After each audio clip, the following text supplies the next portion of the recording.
तो लोग मरने से बहुत डरते हैं। कंस मरने से बहुत डरता है। और पूतना नाम की जो सेविका कंस की है, उसको कहा कि शरीर में विष लगाकर और जा उस पुत्र की खोज कर और जहां मिले उसे मार दो। पूतना बन ठन कर जा रही है कहां? नंदगांव। और यहाँ पर यशोदा रानी के सब सहेली क्या करते हैं, गोपियां कृष्ण को बड़े दुलाते हैं, खिलाते हैं। और क्या होता है देखते, बहुत ही विचित्र स्वरूप जो अवर्णीय है, जिसका वर्णन नहीं किया जा सकता, इस प्रकार और रूप बदल कर और पूतना जा रही है। पूतना कहती है सुना यही यहाँ कोई बच्चा हुआ है? गोपी ने कहा हाँ हमारे यहाँ नंद बाबा के यहाँ।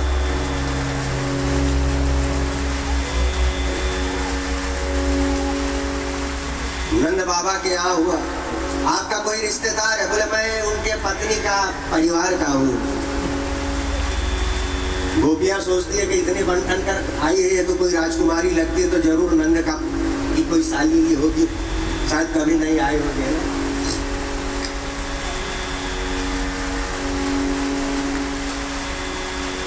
गोपियों से कहती है कि ये बच्चा कौन है? ये तो यशोदा का बच्चा है। अरे मेरी बहन का बेटा, मुझे दे दे, थोड़ा खिला ले।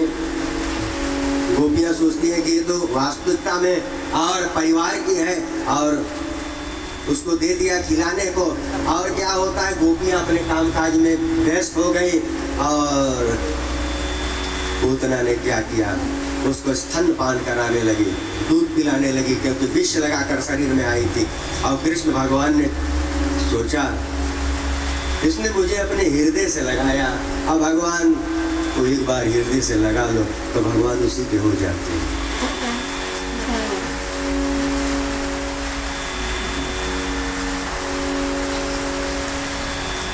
और भगवान जोर से और स्तन को खींचते हैं। और क्या होता है, पूतना को दर्द होता है, क्योंकि प्राण पखेरु पूतना के निकलने लगते हैं। भगवान कहते हैं जब तू मेरी मौसी बनकर आई है तो मिलना है तो अच्छे से मिल, अब तू मेरी हो ही जा।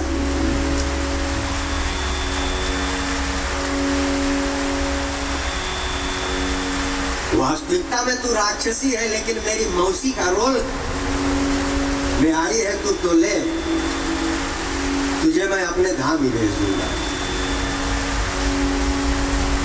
ये पूतना के लिए भी बड़ा सौभाग्य का बात है। और पूतना तड़प रही है और पुनः शरीर को बदलती, बहुत विकराल स्वरूप हो गया पूतना का, बहुत ही भयानक स्वरूप। लेकिन भगवान श्री कृष्ण को छुड़ाना चाहती है पूतना, लेकिन भगवान श्री कृष्ण जो बाल स्वरूप में है पूतना को छोड़ते नहीं। एक बात याद रखना, हम भगवान को छोड़ देते, भगवान एक बार मनुष्य को पकड़ लेता तो कभी नहीं छोड़ता। हमारी तो यही प्रॉब्लम रहती है, आज पकड़ ले, गरज पड़ा तो आज पूजा खूब कर लिया, बयान देखा जाएगा, जैसे काम बना, भगवान तुम अभी रिलैक्स करो।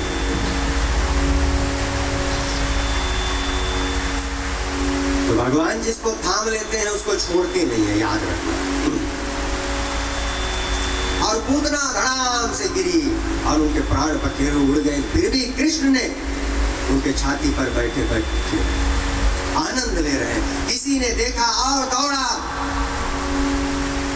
दौड़ते हुए पहुंचे, कृष्ण को उठाया। और यहाँ यशोदा माई क्रोधित हुई, ये कौन राक्षसी आकर मेरे पुत्र को मारना चाहती है। वहां पर बहुत दुख हुआ। कहते हैं कि वसुदेव जी ने पूतना का दाह संस्कार तक किया। और विशेष खूबी ये थी कि पूतना का जब दाह संस्कार किया गया तो जो अग्नि प्रज्वलित हुई, उसका जो धुआं था पूरे जैसे परफ्यूम महक रहा था, सुगंध आ रही थी। क्योंकि पूतना जब गिरी है नहीं कितना आई का पेड़ पालो तोड़ डाली है, बहुत भयानक थी।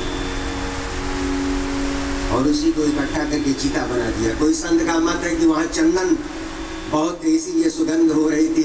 कोई संत का मत ये है कि अरे जिसको भगवान श्री कृष्ण स्पर्श कर लेते हैं उसके शरीर में दुर्गंध रही ही नहीं जाती, उसमें तो सुगंधता आ जाती है। और इस प्रकार भगवान श्री कृष्ण ने पूतना का उद्धार किया।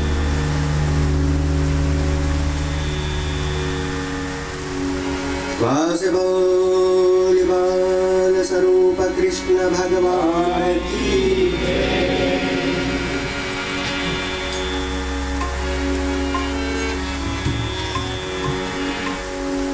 और तदुपरांत कैलाश पर महादेव जी को पता चला कि हमारे इष्ट देव और भगवान श्री कृष्ण अवतार लेने वाले हैं।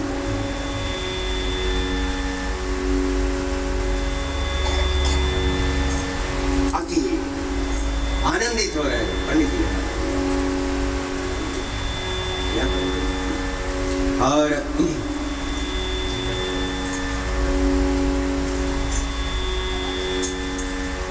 जब सुने कि भगवान श्री कृष्ण का, मेरे इष्ट देव का जन्म हो गया है, तो क्या करते हैं, आनंद में शिव जी तांडव करने लगते हैं।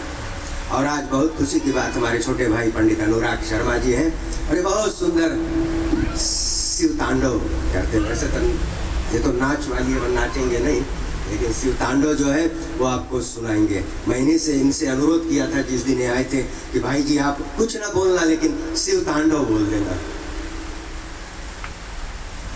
शिव तांडव के बाद और महादेव जी पुनः कैलाश को छोड़कर और नंदगांव आएंगे।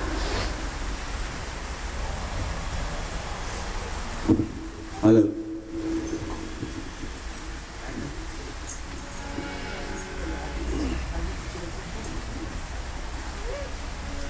बहुत धन्यवाद पंडित जी।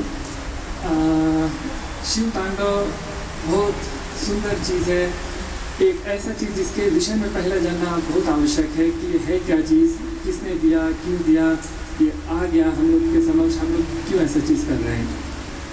पंडित जी ने कल एक परसों बहुत अच्छी शिक्षा दी कि जानवर और मनुष्य में क्या भेद है। हम लोग यही एक चीज़ कर सकते हैं कि भक्ति कर सकते हैं, तो यही एक भेद है। तो अभी जो पंडित जी का प्रवचन चल रहा है, बड़ी अच्छी बात है कि सब इसमें ज्ञान और भक्ति दोनों की बात हो रही है। तो हम लोग भक्ति भी कर सकते हैं, ज्ञान भी कर सकते हैं।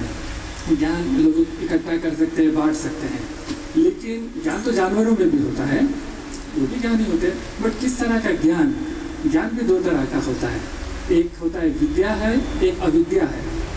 तो हम लोग किस तरह का ज्ञान के पीछे जाना चाहिए, विद्या की अविद्या। हमारे उपनिषद तो कहते हैं भाई जो अविद्या के पीछे गया उसका तो बंटाधार है, लेकिन जो विद्या के पीछे गया वह क्या बंटाधार है। तो बोले इंसान फिर करे कौन चीज़। तो विद्या और अविद्या दोनों को मिला के चले, वही संसार में आगे बढ़ता है। तो हम लोग का बहुत आवश्यक है कि विद्या भी हासिल करें और अविद्या भी हासिल करें। अविद्या मतलब है कि संसार में जिए कैसे, सब चीज़ करें कैसे। ये मैं इसलिए बता रहा हूँ क्योंकि ये हम लोगों को शिव तांडव की तरफ ले जाएगा। और दूसरी बात है भक्ति। हम लोग शिव तांडव की बात करें तो भक्ति बहुत आवश्यक है। भक्ति का विषय में थोड़ा चर्चा करें। भक्ति कैसी भक्ति भाई, हमारे इंटरव्यू में पास होगा कि नहीं होगा, थोड़ा भक्ति कर ले। तो भक्ति ऐसी चीज़ है, भय के साथ मिला हुआ है। भय और भक्ति आपके कर्म है। तो आपको देखना कि आप कर्म तो बराबर कर रहे हैं, उसमें भक्ति कितना है और भय कितना है। जिस दिन आपका भक्ति मैक्सिमाइज हो जाएगा और भय मिनिमाइज हो जाएगा, उस दिन सोचिए कि आप भक्ति के मार्ग पर चल पड़े हैं। और ये जो शिव तांडव की बात है, ये दिया किसने, जो सर्वश्रेष्ठ ज्ञानी है, जो भक्ति में शिरोमणि है, रावण महाराज। गलतियां हैं काफ़ी उनमें, लेकिन ज्ञानी में परम ज्ञानी है। भक्ति में उनके बराबर भक्त कोई नहीं है। तो ज्ञान और भक्ति दोनों की इच्छा रखते हैं तो शिव तांडव का पाठ करें।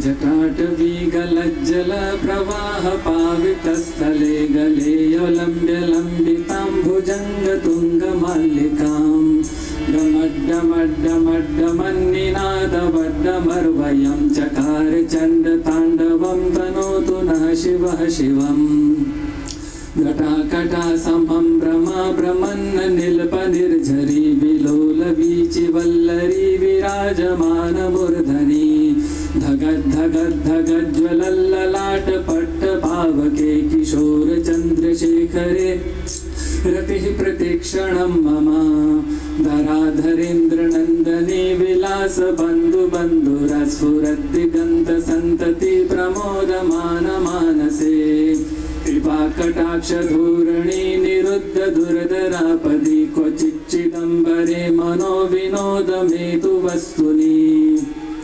जटाभुजङ्गपिङ्गलस्फुणत्फणामणि प्रभाकदं कुङ्कुमद्रवा प्रलिप्तदिग्वधूमुखे मदान्धसिन्धुरस्फुरत्वगुत्तरीयमेधुरे मनोविनोदमद्भुतं बिभर्तभूतभर्तरि सहस्रलोचना प्रभर्त शेखलेख शेखरा प्रसूनि धूलि धूरणी विधूसराङ्घ्रिपीठभू भुजङ्गराजमालया निबद्ध जाटजूटकाश्रियञ्चिराय जायतां चकोरबन्धुशेखरा ललाटचत्वरज्जलद्धनञ्जयास्फुलिङ्गभानिपीतपञ्चसायकं नमन्निलिम्पनायकं सुधामयूखलेखया विराजमानशेखरं महाकपालि सम्पदे शिरोजटालमस्तु न करालभालपट्टिका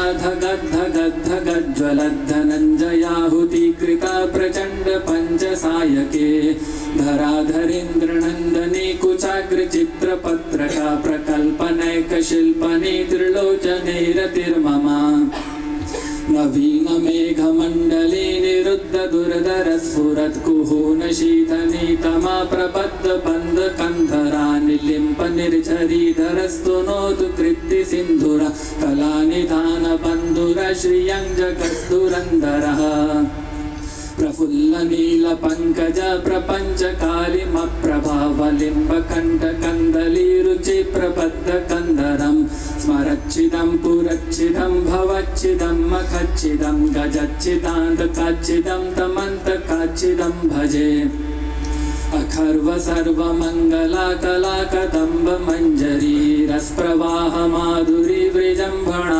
मधुवतं स्मरान्तकं पुरान्तकं भवान्तकं मखान्तकं गजान्तकान्तकान्तकं तमन्तकान्तकं भजे तयत्वदभ्रविभ्रम भ्रमद्भुजङ्गमस्फुरद्दिनिर्गमद्गमस्फुरत्करालभालहव्यवाट् धिमिद्धिमिद्धिमिध्वनं मृदुङ्गतुङ्गमङ्गलाध्वनिक्रमा प्रवर्तित प्रचण्डताण्डवः शिवा त्रिशुद्धचित्रकल्पयो भुजङ्गमौक्तिकस्रजो गरिष्ठरत्नलुष्ठयो सुहृद्विपक्षपक्षयो तृणारविन्दचक्षुः प्रजामही महेन्द्रयो समं प्रवर्तिकः कदा सदा शिवं भजाम्यहम् कदा निलिम्पनिर्झरी निकुञ्जकोटरे वसन् विमुक्तिदुर्मती सदा शिरसमञ्जली वहन् विलोललोललोचना ललामभाललग्नका शिवेति मन्त्रमुच्चरन् कदा सुखी भवाम्यहम्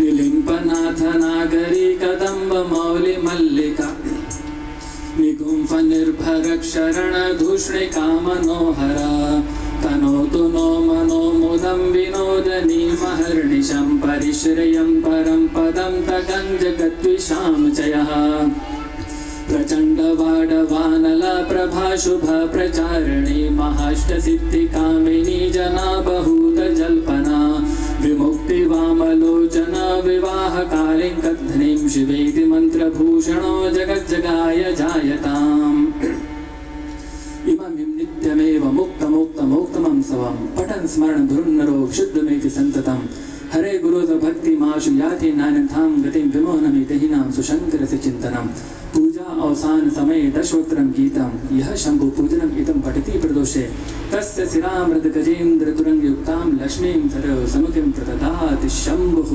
इति श्रीरावण महाराज विरचितं श्रीरामचरित शिवताण्डव स्तोत्रं सम्पूर्णं शुभमस्तु हरि ओं तत्सत् हरि ओं तत्सत् हरि ओं स्मरणम बुरन्नरो, जो पढ़ता है, जो सुनता है, जो गुनगुनाता है, कुछ भी करता है, शिव तांडव का स्तोत्र यदि आपके कानों तक पड़ता है, जहन में आता है, आपको उस जमाने में लिखा था, इसलिए लिखा हाथी घोड़े मिलेंगे।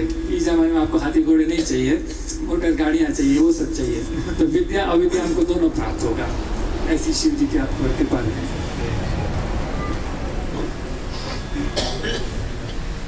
बहुत बहुत धन्यवाद डॉक्टर अनुराग जी। पेशे से वैसे तो एक university of the south Pacific में एक कंप्यूटर साइंस के एक लेक्चरर हैं, लेकिन एक हमारे लिए एक बहुत अच्छा एग्जाम्पल है कि पढ़े लिखे के साथ और धर्म साथ में लेकर चलते हैं।